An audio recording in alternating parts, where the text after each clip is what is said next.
Hello everyone. तो हमारे last session में या लेक्चर में हमने पढ़ा था सिंपल सा इंट्रोडक्शन अबाउट पावर बीआई और आप पावर बीआई में डेटा कैसे इंपोर्ट कर सकते हो।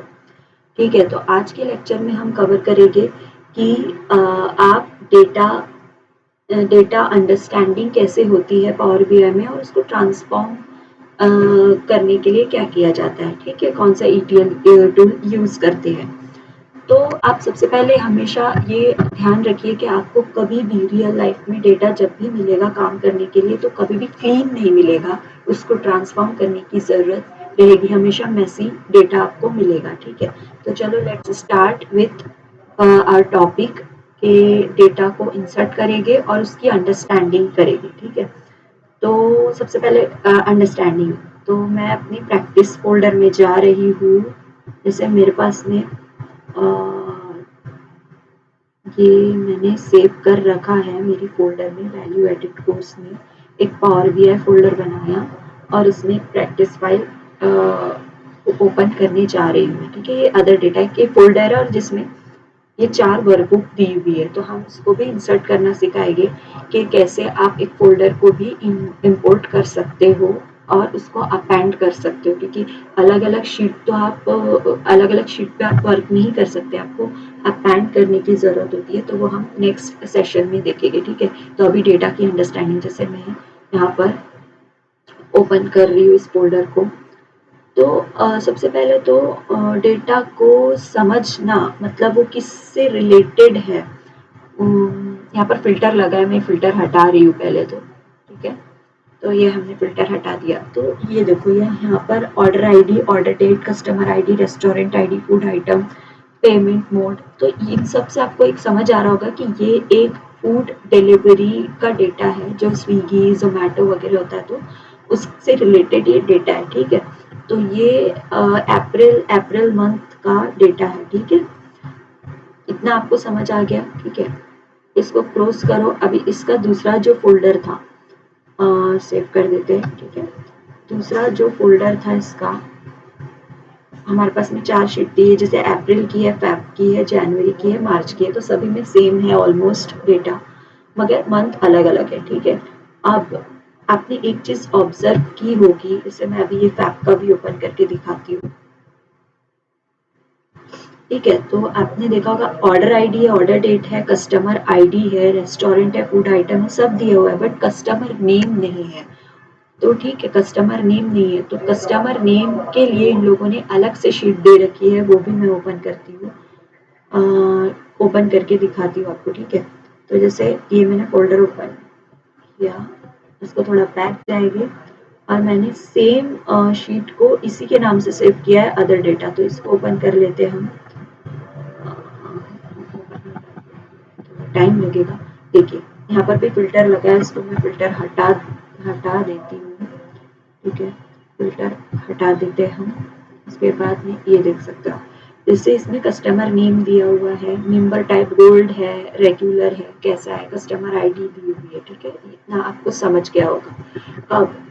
अब ये तो हमारी डेटा की अंडरस्टैंडिंग हो गई। अभी डेटा को क्लीन करना, उसमें कोई चेंजेस है, उसमें अननेसेसरी स्पेस है, ये सब देखने के लिए सबसे पहले आप तो ये देखिए, सबसे पहले आप फिल्टर लगा लीजिए। तो अल्ट ए टी, याद रखना अल्ट ए टी शॉर्टकट की है फिल्टर लगाने के लिए। तो यहाँ से आप देख सकते हो कि इसमें कोई ब्लैंक स्पेस तो नहीं दिया हुआ है। स्क्रॉल डाउन कीजिए, स्क्रॉल अप कीजिए, देखिए अच्छे से, इसमें नहीं है ज़रूरत। कस्टमर नेम, इसमें देखिए कोई ब्लैंक स्पेस, कोई अननेसेसरी कुछ चीज़ें दी हुई है नहीं। ठीक है, अब इसमें आप एक चीज़ चेक करिए कि ये गोल्ड है और ये जी है।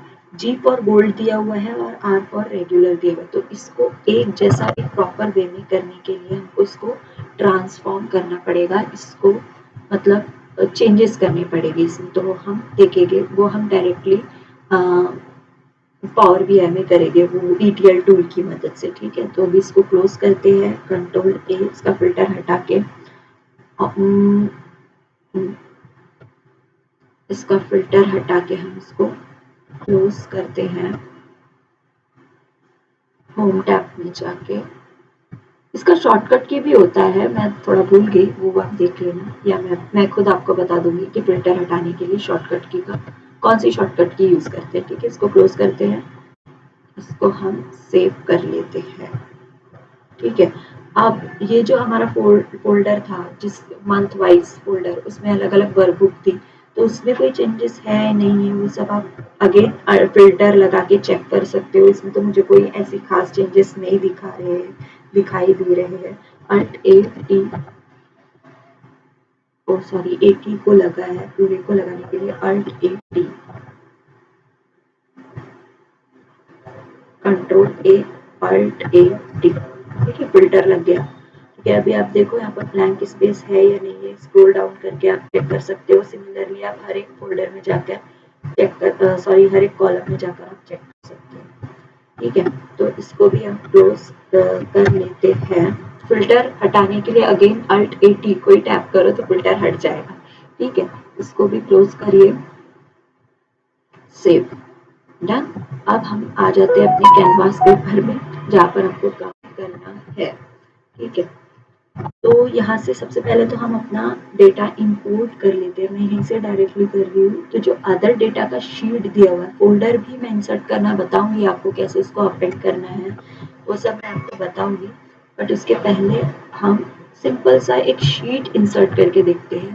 तो अदर डेटा का हमने ओपन किया, ये कनेक्ट हो रहा है, कनेक्ट, सॉरी, ये काफ़ी सारी अननेसेसरी शीट्स दी हुई है, तो ये आप डिलीट डायरेक्टली वहाँ से भी कर सकते हो। यहाँ से हम ट्राई कर सकते हैं, नहीं, यहाँ से तो ये नहीं होगा, आपको एक्सेल में जाके करना पड़ेगा। ठीक है, तो ये जो शीट है, customer details, food details and restaurant details दी हुई है। तो कस्टमर डिटेल्स में जाके आप देखो, इसमें हमको किसको चेंज करने की ज़रूरत है। Gold G, gold R, regular R को चेंज करने की ज़रूरत है। अगर आपके डेटा में चेंजेस की ज़रूरत है तो आप ट्रांसफॉर्म डेटा करोगे, और अगर आपके डेटा में कुछ भी चेंजेस नहीं है तो आप डायरेक्टली लोड कर सकते हो। तो आज के लेक्चर में हमने ये सीखा कि आप डेटा कैसे इंपोर्ट कर सकते हो, डेटा की अंडरस्टैंडिंग और डेटा की ट्रांसफॉर्मेशन हम अच्छे से सीखेंगे नेक्स्ट लेक्चर में। ठीक है, तब तक आप इसका प्रैक्टिस कीजिए। ठीक है, थैंक यू।